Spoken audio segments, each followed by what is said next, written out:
Number one, there's either a bacteria like H. pylori or E. coli or salmonella or campylobacter. These are like kind of opportunistic things that you get from food poisoning.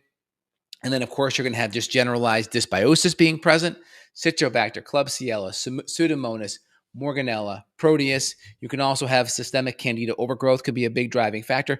Any of the big parasites, Blastocystis hominis is one that could easily be a big bug that could be cause problems, different worms. And obviously, just not having enough enzymes, not having enough bile acids. Bile acid diarrhea is common too, just not being able to break down the fat. And that could be a big stressor on the body. The body could be flushing things out. All those things can be at play. So first thing in the functional medicine world we got to look at, is it acute? Is it not, right? If someone's pretty good diet, but they go to Mexico and they get sick, well, we're thinking maybe it's some of the flora in the food. There's different bacteria in the food that could be an issue. Maybe it's an infection. So the first thing we're going to go to treat diarrhea in an acute diarrheal situation is binders. It could be activated charcoal from coconut shells is a great one. We got a product, a new one called a GI Bind, and that has my favorite 3 binders. It has your activated charcoal from coconut shells, which works great.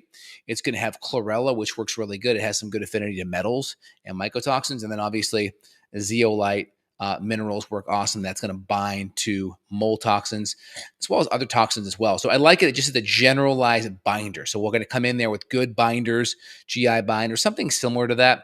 Sometimes all activated charcoal can be good too, but it can be a little bit constipating for some. So it's nice to have a blend of different ones. So that's the first thing. Next thing is we may make the diet really easy. We may just even do something like bone broth, maybe a little bit of applesauce, maybe some banana, right? The brat diet is one of those diets, but I don't like the toast and I don't necessarily love the rice, but I'll do banana and I'll do applesauce. Those will be the first 2 things I'll take from that. I'll do bone broth or some soup, like an Instapot kind of paleo soup. Again, and then we're going to work on binders. We're going to bind up the toxins, right? Because the body is trying to flush things out of there. So if we can bind it up, now the body won't be trying to flush it out because we kind of are putting handcuffs on it. So it's not creating as much havoc. So we're going to work on binding it up with a kind of binder product. We're going to look at food allergens, right? Are we eating a bunch of food allergens that could be problematic? Right? Are we eating gluten, processed sugar, maybe it's dairy, right?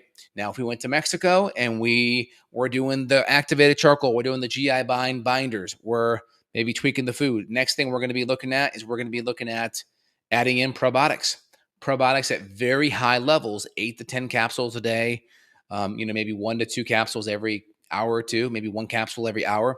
That's going to crowd out E. coli. So if we have significant bacterial imbalances, right, from a opportunistic salmonella or E. coli, that's going to work on flushing it out.